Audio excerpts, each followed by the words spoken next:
وہ تلاش کرتا ہے اللہ کے فضل سے حضور صلی اللہ علیہ وسلم کی محبت میں انشاءاللہ ہم کوشش کریں گے کہ ان بچوں کے ان کنفیوژنس کو دور کریں اور اس حلقہ یارہ کو صحیح معنوں میں ان بچوں کے لیے رہنمائی اور ہدایت اور خیر و برکت کا ذریعہ بنا. بچوں اہلاً و سہلاً، موسٹ ویلکم. ماشاءاللہ قرآن پاک حضور صلی اللہ علیہ وسلم کا زندہ جاوید معجزہ ہے. تمام نبیوں کو معجزے اللہ تعالیٰ نے دیے، اور قرآن پاک کا ایک حیرت انگیز معاملہ یہ ہے کہ یہ دنیا کی واحد الہامی کتاب ہے کہ جو 1400 سال گزرنے کے بعد جس کے ایک نقطے میں بھی کوئی کمی بیشی نہیں کی گئی. اور مسلمانوں نے، ہمارے بزرگوں کا جو تعلق قرآن سے ہوا کرتا تھا، یعنی بزرگ فرماتے ہیں، ہمارے بزرگوں نے یہ باتیں بھی کہی ہیں کہ جب ہماری کوئی سوئی یا کوئی ہمارا اونٹ بھی گم ہو جایا کرتا تھا تو ہم قرآن کے صفحات میں اس کو تلاش کیا کرتے تھے وہ کدھر گیا. ہمارے بزرگوں نے ایک ایک مسئلے کو حل کرنے کے لیے 100 دفعہ قرآن کو پڑھا ہے، اور کبھی یہ نہیں، اور یقین ہوتا تھا ان کا، فیتھ اور بلیف تھا ان کا کہ ہم کو اپنے مسائل کا علاج قرآن ہی میں ملے گا. اور قرآن، اور جب وہ روحانی اساس قائم تھی جس ملت کی، جس قوم کی، جس کی بنیادیں قرآن و سنت کے اوپر تھیں، جس کی بنیادیں حضور صلی اللہ علیہ وسلم کی سیرت مبارکہ سے فیض اور نور لیتے تھے، یہ وہ وقت تھا کہ جب مسلمان دنیا کے کونوں کونوں پر اللہ اکبر کی اذانیں دے رہے تھے. چین سے لے کر یورپ تک ہماری سلطنت قائم تھی. اور یہ وہ وقت تھا کہ جب ہم اپنے قرآن سے زیادہ نزدیک تھے. اسی قرآن کو بنیاد بنا کر مسلمانوں نے سوشل سائنسز ڈیولپ کی، political, economic, social, judicial models develop کیے. اسی قرآن کو بنیاد بنا کر مسلمانوں نے سائنس اینڈ ٹیکنالوجی ڈیولپ کی. کیونکہ کمال یہ ہے ہمارے اس قرآن کا، ہمارے اس دین کا، کہ یہ دین اور دنیا میں فرق نہیں کرتا. یہ عیسائیوں کا کانسیپٹ ہے، دین اور دنیا. دنیا کوئی اور گزارے، سیکولر ہو، اور دین کا معاملہ جو مذہب کا معاملہ جب وہ پادری کے پاس ہو. دین، اسلام بذات خود جو کمال ہے اس کا وہ یہ کہ یہ دنیا گزارنے کا نام دین ہے. جو کچھ آپ اپنی زندگیوں میں کرتے ہو، ان صلاتی و نسکی محیائی مماتی للہ رب العالمین، میرا اٹھنا، میرا بیٹھنا، میرا جینا، میرا مرنا، میری قربانی سب اللہ کے لیے ہے.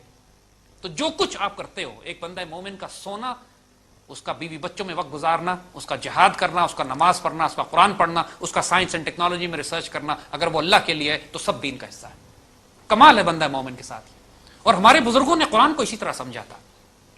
قرآن ایک زندہ لیونگ ڈائنامک فورس ہے. یہ کوئی فرسودہ کتاب نہیں جو صرف بیٹیوں کی شادی کرتے وقت ان کے سر پر ہم رکھ کے گزار دیں یا برکت کے لیے کچھ الفاظ پڑھ لیں اس میں سے. گو کہ وہ بھی ہے کہ قرآن کے الفاظ کو پڑھنا ہی بتاتے خود برکت اور خیر کا باعث ہے. اگر اللہ نے برکت نہ رکھی ہوتی تو شاید ہم قرآن پڑھتے ہی نہیں آج. لیکن قرآن عمل کی کتاب ہے، ہدایت کی کتاب ہے. اس کائنات میں اللہ تعالیٰ کا آخری پیغام ہے، اور اتنی زندہ جاوید اور لیونگ کتاب ہے کہ ہمارے بزرگوں کا طریقہ کار یہ تھا کہ جب ان کے پاس کوئی مسائل لے کر آیا کرتے تھے لوگ، کہ کوئی مسئلہ لے کر آئے کہ یہ مسئلہ ہمیں آج درپیش ہے، تو بزرگ پہلے یہ سوال کیا کرتے تھے کہ کیا آج کے دور میں یہ مسائل کسی کو پیش آئے ہیں؟ اور وہ شخص اگر یہ کہتا تھا نہیں یہ ہائپوتھیٹیکل مسئلہ ہے، ہمیں ابھی تک یہ مسئلہ پیش نہیں آیا، ہم صرف اس کا جواب پوچھنا چاہتے ہیں، تو پھر وہ بزرگ ہمارے یہ جواب دیا کرتے تھے کہ جب آنے والے دور میں یہ مسئلہ امت کو درپیش ہوگا تو اس وقت کے علماء قرآن و سنت کی روشنی میں اس کا جواب دیں گے. اس وقت قرآن جواب دے گا ان مسائل کا، آج ہمیں دینے کی ضرورت نہیں ہے. حضور صلی اللہ علیہ وسلم نے جب حضرت معاذ بن جبل رضی اللہ تعالیٰ عنہ کو یمن کی مہم پہ روانہ فرمایا تو پوچھا معاذ فیصلے کیسے کرو گے؟ حضرت معاذ بن جبل رضی اللہ تعالیٰ عنہ فرماتے ہیں یا رسول اللہ صلی اللہ علیہ وسلم قرآن سے. پھر حضور نے ان سے پوچھا اذا لم تجد، قرآن میں تم کو نہ ملے تو کیا کرو گے؟ فرمایا یا رسول اللہ سنت سے. فرمایا اذا لم تجد، اگر سنت میں تمہیں نہ ملے تو کیا کرو گے؟ فرمایا یا رسول اللہ اجتہد بالرائے، میں اپنی رائے سے اجتہاد کروں گا. حضور نے دعا دی، مبارکباد دی، خوشی کا اظہار فرمایا، اور قاعدہ بن گیا اس کے بعد یہ.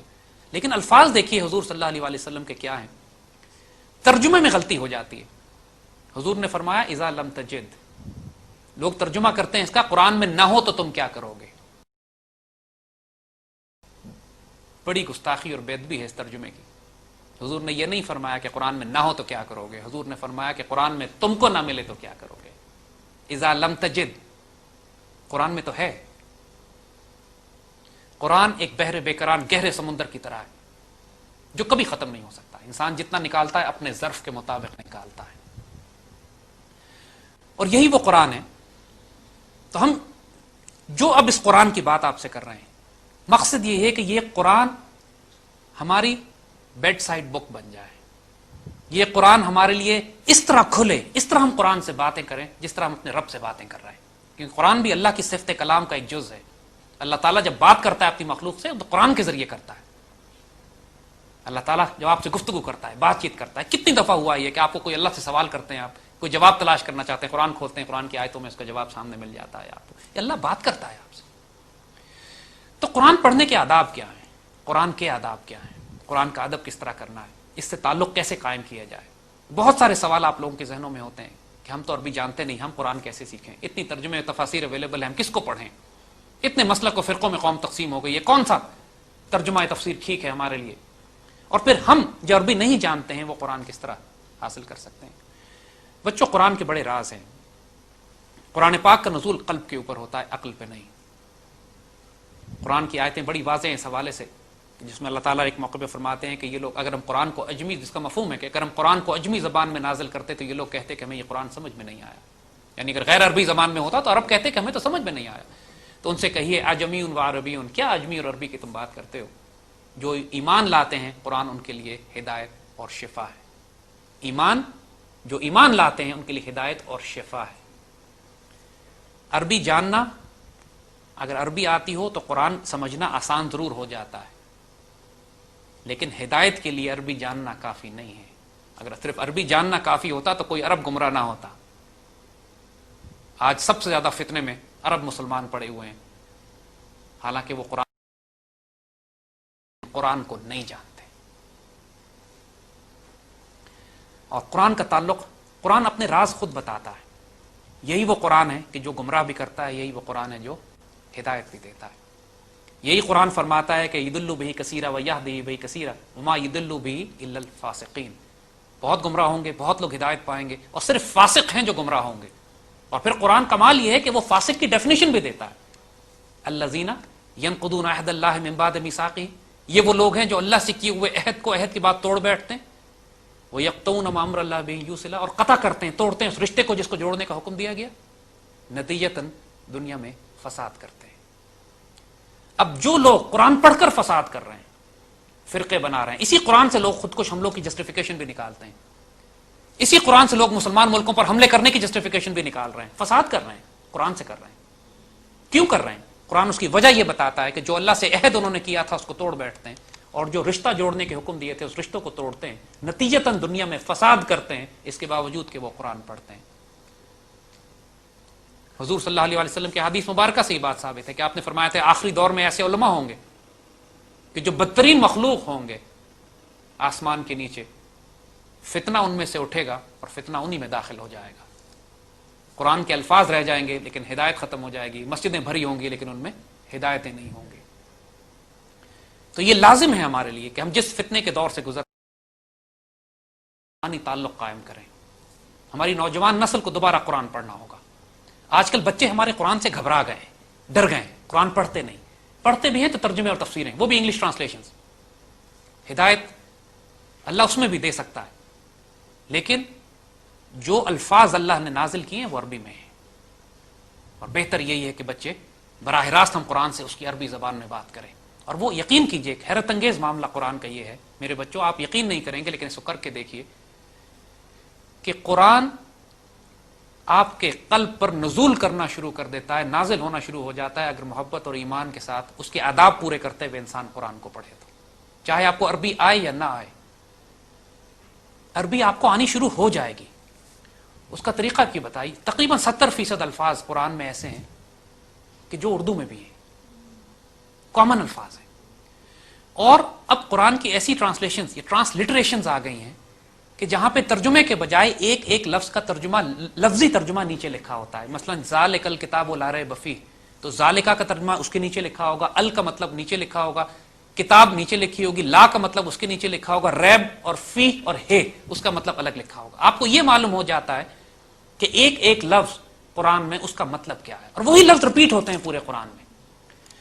کچھ پریپوزیشنز ہیں، ذالکا، ھذا، ہؤلاء، اولئک، تلک، فوق، تحت، من، الا، پریپوزیشنز ہیں کہ جو جملوں کو جوڑنے میں کام آتے ہیں۔ کئی سو، چند ایک سو پریپوزیشنز ہیں، وہ آپ جب اس طرح ٹرانسلیٹریشن کا ترجمہ اٹھاؤ گے تو آپ کو وہ سمجھ میں آنے شروع ہو جائیں گے۔ لیکن سب سے بڑھ کر بات یہ ہے کہ جب یہ الفاظ اس قرآن کو آپ بار بار پڑھو گے، 1 ریڈنگ، 2 ریڈنگ، 3 ریڈنگ، 10 20 50 ریڈنگ سے اس قرآن کی آپ ختم کرو گے، بچوں یقین کرو یہ قرآن عربی میں آپ سے بات کرنا شروع کر دے گا۔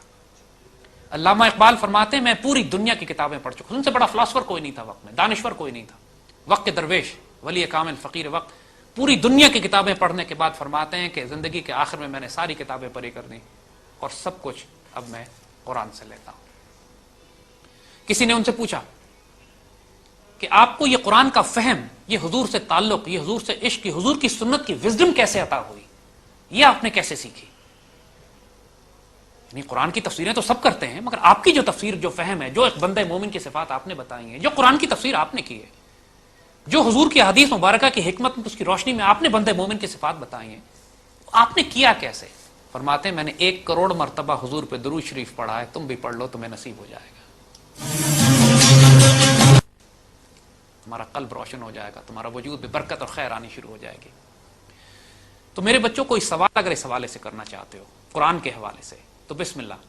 آج ہمارا موضوع تعلق قرآن کے ساتھ اور سنت رسول صلی اللہ علیہ وسلم ہے۔ Sir, I want to ask, how does the Quran define the concept of Banda Momin? Sir, how do you define it? بیٹا قرآن کا بندہ مومن وہی ہے جو اقبال کا بندہ مومن ہے۔ اقبال اس کو ڈیفائن کرتا ہے کہ وہ پراسرار لوگ ہوتے ہیں، یہ غازی ہے تیرے پراسرار بندے، مسٹیریس لوگ ہیں۔ ان میں ایک حیرت انگیز ڈائمنشن ہوتی ہے بندہ مومن میں، جو روحانی ہوتی ہے، جو اسپرچل ہوتی ہے۔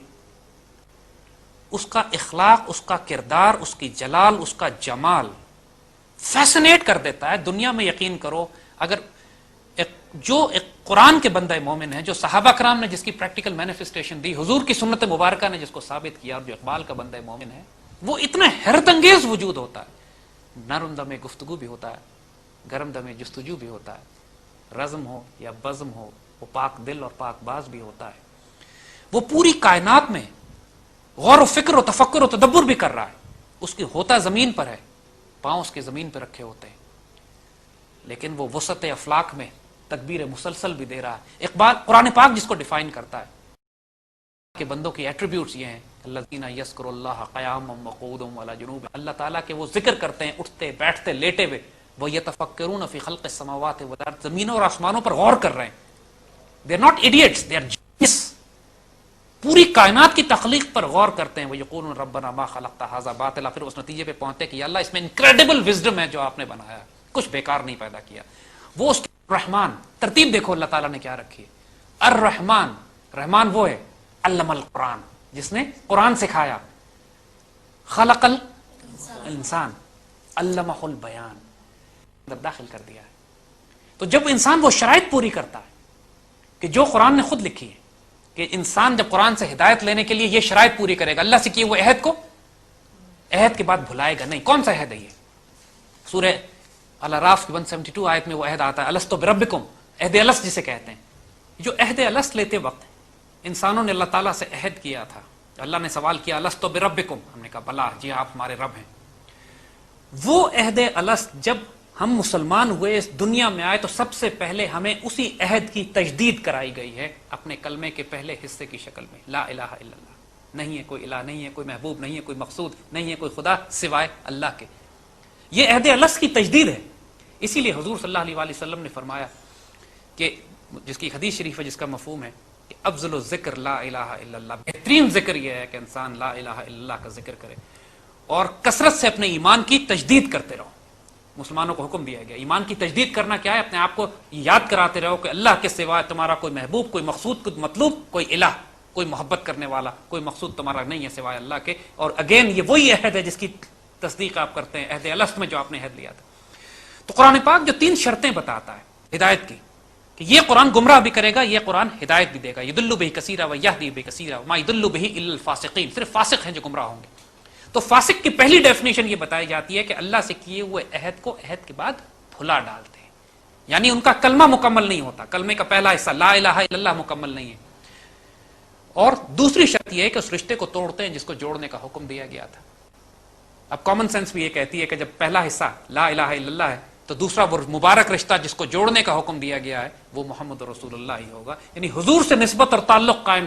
اگر آپ کا کلمہ ٹھیک نہیں ہے، توحید مکمل نہیں ہے. اب اللہ تعالیٰ کی وحدانیت پہ یقین نہیں ہے, اس بات پہ ایمان یقین نہیں ہے کہ اللہ تعالیٰ کے علاوہ کائنات کا مالک, حاکم, رب الناس, مالک الناس, الہ الناس اور کوئی نہیں ہے, اور پھر حضور سے نسبت اور تعلق کمزور ہے, تو نتیجتاً اس کے بعد آپ نے وہی کرنا ہے جو فساد کرنا ہے, جو قرآن تیسری کنڈیشن بتاتا ہے. تو میرے بچوں, یہ 3 کنڈیشنز پوری ہونا ضروری ہے. ان 3 کنڈیشنز کو جب پوری کرو گے, قرآن کی طرف اپروچ کرو گے, تب یہ قرآن اپنے آپ کے جو وجود میں قرآن ہے, جب اس اکسی قرآن سے ملے گا وہ نور ملنا شروع ہو جاتا ہے. زبان کی شرط نہیں ہے یہاں پہ. عجمی و عربی, کیا عجمی اور عربی کی بات کرتے ہیں, ان سے کہو جو ہدایت, جو ایمان لاتے ہیں ان کے لیے ہدایت اور شفا ہے. اس قرآن میں جو دوسرا پہلو ہے, دیکھیے یہی بات لا الہ الا اللہ کی, اس عہد کو جوڑتے ہیں اس عہد کو توڑتے ہیں جس کو جوڑنے کا حکم دیا گیا, اور ہمارا لا الہ الا اللہ اور محمد رسول اللہ کو دوسرے الفاظ میں خود اس قرآن میں جہاں ذکر کیا گیا ہے وہ آیت الکرسی کا اگلا حصہ ہے, من یکفر بالطاغوت و یؤمن باللہ. من یکفر بالطاغوت, جس نے طاغوت کا کفر کیا. طاغوت کا کفر کیا ہے؟ ہمارے کلمے میں طاغوت کا کفر ہم کہاں کرتے ہیں؟ جب ہم کہتے ہیں لا الہ, نہیں ہے کوئی الہ, نہیں ہے کوئی خدا, نہیں ہے کوئی کفر, نہیں ہے کوئی ابلیس, نہیں ہے کوئی طاغوت. لا الہ جو ہم کہتے ہیں, من یکفر بالطاغوت و یؤمن باللہ, اور اللہ پر ایمان لایا, یہاں پر ہم کہتے ہیں الا اللہ. فقد استمسک بالعروۃ الوثقی لا انفصام لها, تو وہ عروۃ الوثقی صلی اللہ علیہ وآلہ وسلم کو ایسے تھام لیتا ہے کہ پھر یہ رشتہ ٹوٹتا نہیں, یعنی اس کا محمد رسول اللہ مضبوط ہو جاتا ہے. ہم نے عروۃ الوثقی کا ترجمہ صلی اللہ علیہ وآلہ وسلم کیوں کیا؟ عروۃ الوثقی کا ترجمہ کتابوں میں تفسیروں میں اکثر رسی ہے, مضبوط رسی. اگر یہ معلوم ہو جائے کہ عروۃ الوثقی حضور صلی اللہ علیہ وآلہ وسلم کا ایک اسم مبارک بھی ہے, تو پھر اس آیت کی تشریح مختلف ہو جاتی ہے. اور اس کی دلیل جو حضور کے اسماء مبارک ہیں, ہم 2 دلیلیں دے دیتے ہیں. صوفی برکت علی صاحب فیصل آباد ماشاءاللہ, انہوں نے اسماء رسول اکرم صلی اللہ علیہ وسلم پہ خوبصورت ترین کتاب لکھی ہے. مسلم دنیا میں اتنی خوبصورت کتاب نہیں لکھی گئی اسماء رسول کریم صلی اللہ علیہ وسلم پہ جو صوفی برکت علی صاحب نے لکھی. تمام حضور کے اسماء مبارک انہوں نے اس میں جمع کیے, بڑے خوبصورت اس کتاب کو پرنٹ کیا گیا ہے. وہ فروخت نہیں کی گئی, محبت اور پیار سے صرف تقسیم کی جاتی ہے. اس کتاب میں بڑا واضح طور پر عروۃ الوثقی صلی اللہ علیہ وآلہ وسلم حضور کا اسم مبارک لکھا ہوا ہے. دوسری دلیل اس بات کی, کام کرنے کے لیے کھڑے ہوتے ہیں معاج شریف پہ, جب آپ عمرے اور حج کی اللہ سعادت دے, جب آپ معاج شریف پہ جا کر حضور کو سلام پیش کرتے ہیں تو پیچھے دیوار پر ترکوں نے حضور کے اسماء مبارک لکھے ہوئے ہیں, جو باب سلام سے لے کر باب بقی تک پوری دیوار کے اوپر حضور کے اسماء مبارک ہیں. اور روض مبارک کے سامنے جو اسماء مبارک لکھے ہوئے ہیں اس میں سے ایک اسم مبارک سیدنا عروۃ الوثقی صلی اللہ علیہ وآلہ وسلم لکھا ہوا.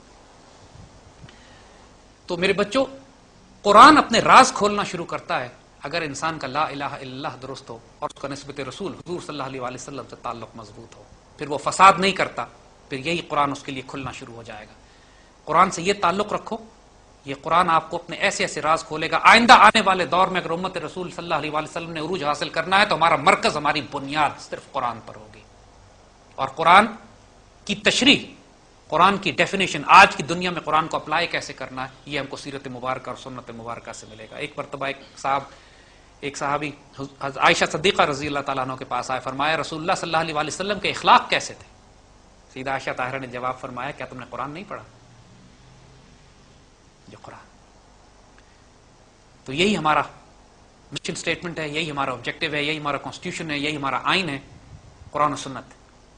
اور اس لیے ایک ذاتی روحانی تعلق ہمارا قرآن سے ہونا واجب اور لازم ہے. جی بچہ, کوئی سوال ہوتا ہے؟ سر, اللہ تعالیٰ سے محبت میں اور نبی صلی اللہ علیہ وسلم سے محبت میں کیا ڈفرینس ہے؟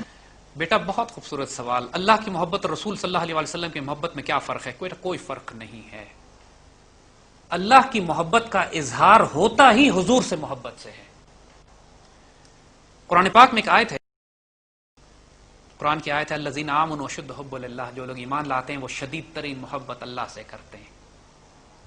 مگر اس کی تشریح قرآن نے خود دی ہے اور حضور نے اپنی سیرت حدیث مبارکہ میں خود بیان فرمائی. قل ان کنتم تحبون اللہ, اگر تم یہ دعویٰ کرتے ہو کہ تم اللہ سے محبت کرتے ہو, فاتبعونی, میری اتباع کرو, مجھ سے محبت کرو, مجھ سے پیار کرو, میری اطاعت کرو, یحببکم اللہ, اللہ تم سے پیار کر لے گا. اگر کوئی دعویٰ یہ کرتا ہے کہ میں اللہ سے پیار کرتا ہوں تو اس کو عشق رسول, حضور سے پیار کرنا, اتباع حضور کی کرنی. اور پھر حضور کی وہ حدیث یاد کرو بیٹا جس میں آپ نے فرمایا, جس کا مفہوم ہے کہ تم میں کوئی شخص مومن نہیں ہو سکتا جب تک میری ذات, اس کی جان, اس کی مال, اس کی عزت, اس کے آبرو, اس کی بیوی, اس کے بچوں سے زیادہ محبوب نہ ہو جائے. کائنات میں سب سے زیادہ محبوب جب تک اللہ کے رسول نہ ہو جائیں اس وقت تک ایمان مکمل نہیں. ایسے وجود سے پیار کرے جو اس جیسا ہو، جس کی وہ خدمت کر سکے، جس کے ساتھ ریلیٹ کر سکے، جس سے نسبت قائم کی جا سکے، جس سے تعلق ہو اس کا، جس کو دیکھ سکے وہ. اور اسی لیے اللہ نے اپنی پوری محبت کا مثال، اپنا مظہر اللہ کے رسول کو بنا دیا. جب صلح حدیبیہ سائن ہونے لگی تھی، جب اس پہ دستخط ہونے لگے تو کفار نے ایک آدمی بھیجا دیکھنے کے لیے کہ مسلمانوں سے معاہدہ کیا جائے یا نہ کیا جائے. تو وہ واپس جا کے جو کفار کو رپورٹ کرتے ہیں، وہ کافر، اس وقت کافر تھے، بعد میں مسلمان ہوئے، وہ آ کے کہتے ہیں کہ قریش کے سرداروں سے کہ دیکھو مسلمانوں سے جنگ نہ کرنا. میں کسرا کے دربار میں گیا ہوں، ایرانی بادشاہوں کے دربار میں گیا ہوں، نجاشی کے دربار میں گیا ہوں، میں روم کے بادشاہوں کے دربار میں گیا ہوں. میں نے کسی بادشاہ کا اتنا جلال، اتنی محبت، اتنا تعلق، اتنا عشق اس کے مریدوں میں نہیں دیکھا، اس کے ماننے والوں میں نہیں دیکھا جتنا میں نے محمد صلی اللہ علیہ وسلم کے صحابہ میں ان کو دیکھا ہے. الفاظ ہیں کہ حضور تھوکتے ہیں اور حضور کی تھوک زمین پہ نہیں گرتی اور صحابہ اس کو اپنے روک کے اپنے جسم پہ مل لیتے ہیں. حضور وضو کرتے ہیں تو وضو کا پانی گرنے نہیں دیتے اور صحابہ اس کو اٹھا کے اپنے جسم پہ مل لیتے ہیں. فرمایا جو عشق، جنون، محبت اور پیار میں نے صحابہ کا رسول اللہ سے دیکھا ہے، اس کے بعد اس قوم سے نہ جنگ کرو تو تمہارے لیے بہتر ہے. جس کے بعد کافروں نے آ کے صلح حدیبیہ سائن کی. جو عشق تھا صحابہ کو رسول اللہ سے، اس کو ادھر مثالیں تو دیکھیں نا. کسی صحابی نے اس میں شک نہیں کیا کہ میں حضور سے جو محبت کر رہا ہوں کوئی شرک نہ ہو جائے، کوئی بدعت نہ ہو جائے، کوئی توحید میں کمی واقع نہ ہو جائے. اس میں کسی کو کوئی کنفیوژن نہیں تھی. یہ شک شیطان ڈالتا ہے اور بعد میں ڈالے گئے. صحابہ نے اپنا جان، مال، عزت، آبرو، بچے، مال، دولت سب رسول اللہ پہ قربان کر دی اور اسی کو سمجھا کہ اللہ سے عشق اور اللہ سے محبت کی مثال یہی ہے. کوئی شخص یہ کہے کہ میں اللہ سے پیار کرتا ہوں، رسول اللہ کا ادب نہ کرے، رسول اللہ سے پیار نہ کرے، رسول اللہ سے محبت نہ کرے، بےمانی بات ہے. رسول اللہ کا گستاخ ہو، میرا اللہ سے ڈائریکٹ تعلق ہے، رسول کو بیچ سے نکال دے، بےمانی بات ہے، گستاخ بات ہے. آپ جو کچھ ہیں، جو کچھ آپ کا ایمان، فداک امی و ابی، صحابہ فرمایا کرتے تھے یا رسول اللہ آپ پہ قربان میرے ماں میرے باپ. فداک امی و ابی مالی اعمالی و امتا وکل امتاع الحیات، میری تمام کائنات، جان، مال، عزت، آبرو رسول اللہ آپ پہ قربان. یہ عشق رسول ہے، یہ ادب رسول ہے. اور اس میں اور اللہ سے رسول اللہ سبحانہ و تعالیٰ کی محبت میں کوئی فرق نہیں ہے. جو رسول اللہ کی اطاعت کرتے ہیں وہ اللہ کی اطاعت کرتے ہیں، جو رسول اللہ سے عشق محبت کرتے ہیں وہ اللہ سے عشق محبت کرتے ہیں، جو رسول اللہ کی نافرمانی کرتے ہیں وہ اللہ کی نافرمانی کرتے ہیں. کوئی فرق نہیں ہے اس کے بیچ میں. اور جب انسانوں کو اللہ تعالیٰ کے مقام کا اندازہ نہیں ہے، کیسے ہو سکتا ہے؟ رب العالمین ہے تو پھر رحمت للعالمین صلی اللہ علیہ وسلم کے مقام کا اندازہ کون کر سکتا ہے؟ یہ کہنا کہ حضور کو مقام کو لوگ بڑھا اتنا دیتے ہیں، بابا مقام کا تمہیں اندازہ کب ہے جو تم بڑھانے کی بات کر رہے ہو؟ اسی لیے بزرگوں نے کہا کہ بات ختم کر دیا کہ اس پہ بحث مت کرنا، بعد از خدا بزرگ تو ہی قصہ مختصر، کہ اللہ کے بعد آپ ہی سب سے بڑے، بات یہی ختم ہو گئی، اس مزید ہم بات نہیں کر سکتے. نہ حضور کے مقام کا کسی کو اندازہ ہے، نہ اللہ کے مقام کا کسی کو اندازہ ہے. تو یہ فیصلہ کرنا کہ حضور کا مقام کون کتنا بلند کر رہا ہے، اللہ خود ان کا مقام بلند کر رہا ہو، انسان کیا بلند کر سکتا ہے؟ رفعنا لک ذکرک کی بات جب اللہ کر رہا ہے، اللہ ہر لمحے وللآخرۃ خیر لک من الاولی کی بات ہے، ہر لمحے حضور کے درجات بلند ہو رہے ہیں. تو کون انسان ہے جو یہ فیصلہ کر سکتا ہے کہ حضور کے مقامات کہاں تک پہنچ گئے؟ تو ہماری معراج، ایک بندہ مومن کی معراج حضور کے قدمین شریفین تک پہنچ کر حضور کے قدموں قربان کر دینا. باقی اللہ تعالیٰ آپ کو کیا مقام دیتا ہے وہ رب جانے، اللہ کے رسول جانے. ہماری ڈیوٹی اللہ کے رسول تک ہے اور یہی اللہ کی اطاعت ہے، یہی دین کا مقصد ہے، یہی دین کا مقصود ہے.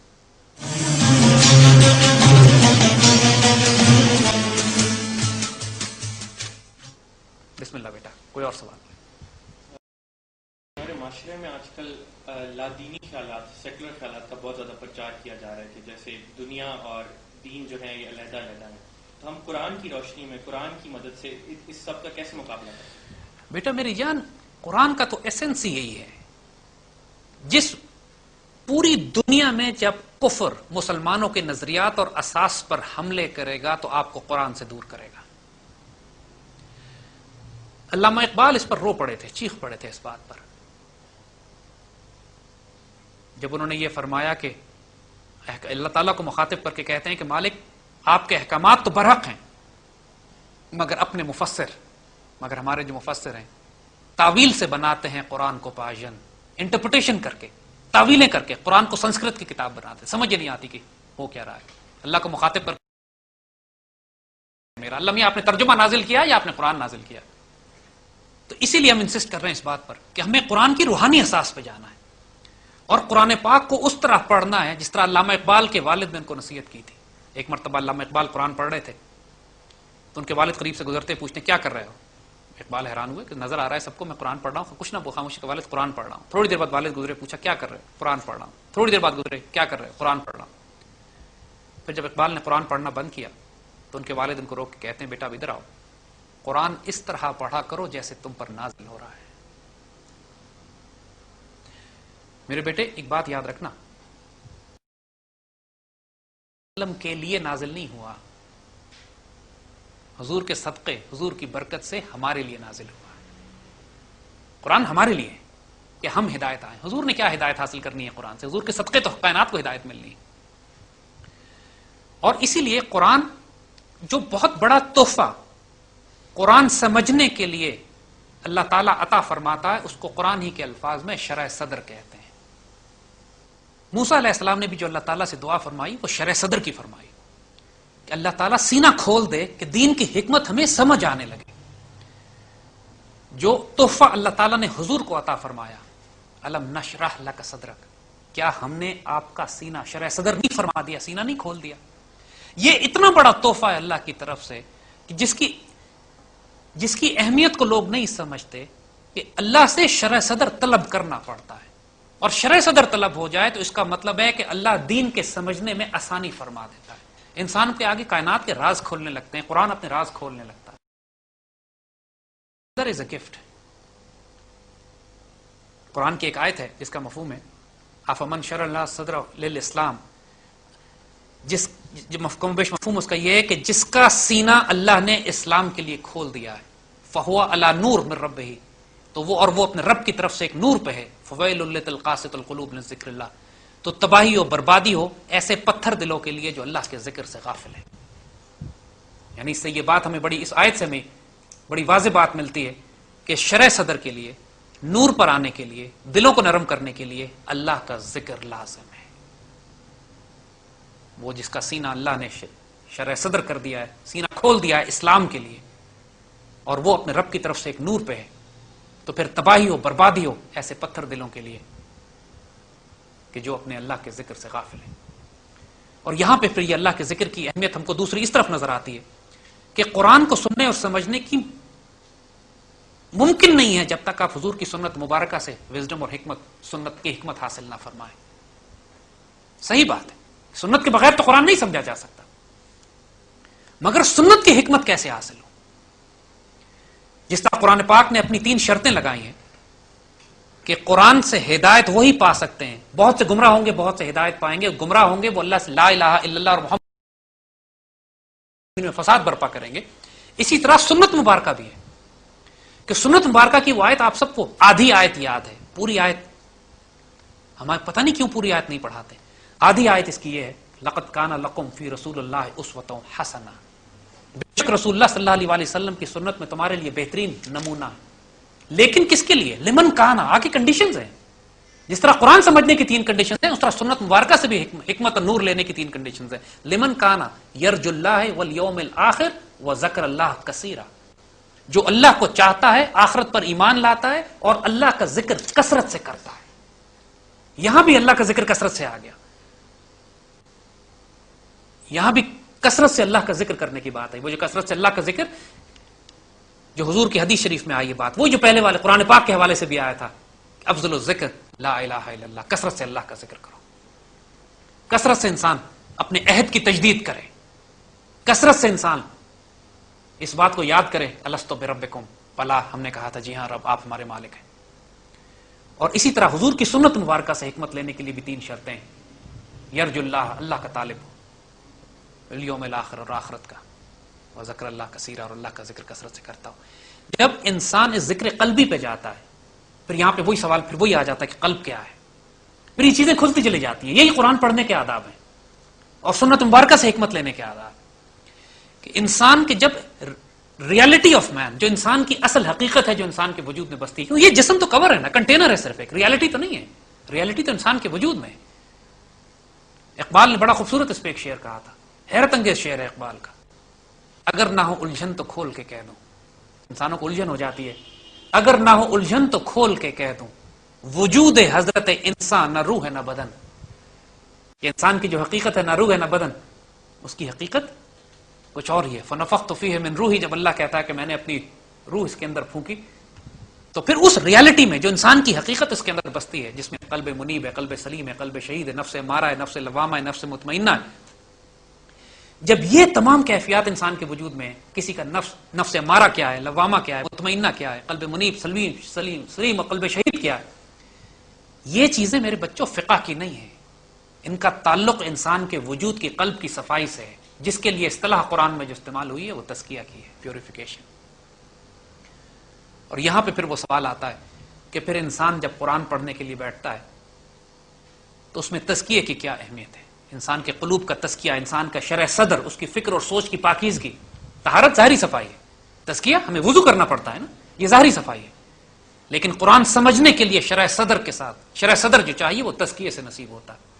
اور سورہ جمعہ میں اور خاص طور پہ کئی مقامات پہ قرآن پاک میں جو حضور صلی اللہ علیہ وسلم کی صفات بیان فرمائی گئی ہیں، حضور کی جو خصوصیات بیان فرمائی گئی ہیں، یتلو علیہم آیات، آیتیں تلاوت فرما رہے ہیں، ہم کو قرآن کی آیتیں سکھا رہے ہیں، حضور نے یہ کام فرمایا. اور حکمت کی تعلیم دے رہے ہیں، یعلم الکتاب والحکمہ، الکتاب کی تعلیم دے رہے ہیں، حکمت سکھا رہے ہیں، ویزکیہم، اور تزکیہ فرما رہے ہیں. یہ مختلف ایٹریبیوٹس ہیں حضور کے کہ جو حضور نے فرمائے ہیں. الکتاب کی تعلیم دی ہے، آیتیں تلاوت کی ہیں، حکمت سکھائی ہے، تزکیہ کیا ہے. اور یہ تزکیہ، یہ وہ روحانی پہلو ہے جو مرشد کی ذمہ داری ہے. صرف فقہ پڑھانے سے، کتابیں پڑھانے سے، تلاوت کرا دینے سے، حدیث سکھا دینے سے، تفسیر پڑھنا کافی نہیں ہے. یہ کام تو حضور نے فرمائے ہیں نا. قرآن نے ان کے حضور کی ساری رسپانسبلٹیز اور ڈیوٹیز بیان جو فرمائی ہیں، آیتیں بھی تلاوت فرما رہے ہیں، حکمت بھی سکھا رہے ہیں، ساتھ تزکیہ بھی فرما رہے ہیں. یہ تزکیہ فرمانا مرشد کا کام ہے. اس کا آغاز ذکر قلبی سے ہوتا ہے، اس کا آغاز نگاہ سے ہوتا ہے. جب حضور کی نگاہ پڑتی ہے پیار کی کسی پہ، حضور دعا فرماتے ہیں اس کے لیے، اس کے نصیب تبدیل کرنے کے لیے. اقبال اس کو واضح کرتے ہیں اپنے شعر میں، کوئی اندازہ کر سکتا ہے اس کے زور بازو کا کہ نگاہ مرد مومن سے بدل جاتی ہیں تقدیریں.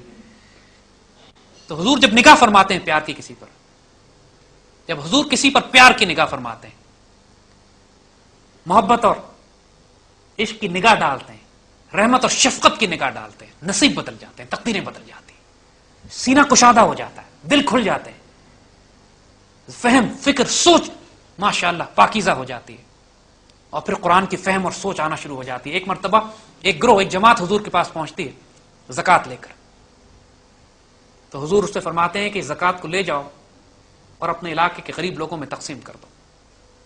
تو وہ جماعت فرماتی ہے کہ یا رسول اللہ، ہم یہ پہلے ہی کر آئے ہیں، زکوٰۃ ہم نے اپنے غریبوں میں تقسیم کر دی اور جو بچ گئے پیسے وہ ہم آپ کی خدمت میں لے کر حاضر ہوئے ہیں. سیدنا ابوبکر صدیق حیران ہو جاتے ہیں. حضور سے فرماتے ہیں، جس کا مفہوم ہے کہ اس سے بہتر وفد ہمارے پاس آج تک کبھی نہیں آیا. اور حضور خوش ہو کے فرماتے ہیں کہ ان کو اللہ تعالیٰ، جس کا مفہوم ہے کہ اللہ نے ان کو شرح صدر عطا کر دیا ہے، دین کا فہم عطا کر دیا ہے، میرے پاس آنے سے پہلے ہی وہ کر رہے ہیں جو اللہ کی مرضی اور منشا ہے. اس کا مفہوم حضور کے بیان کا یہ. تو میرے بچوں، قرآن سے تعلق قائم کرنا ہے. قرآن سے تعلق کی جو شرطیں ہیں، پہلی بات یہی ہے کہ اپنے لا الہ الا اللہ، اپنے کلمے کو مضبوط کرو، اپنے اللہ کے رسول سے تعلق کو مضبوط کرو.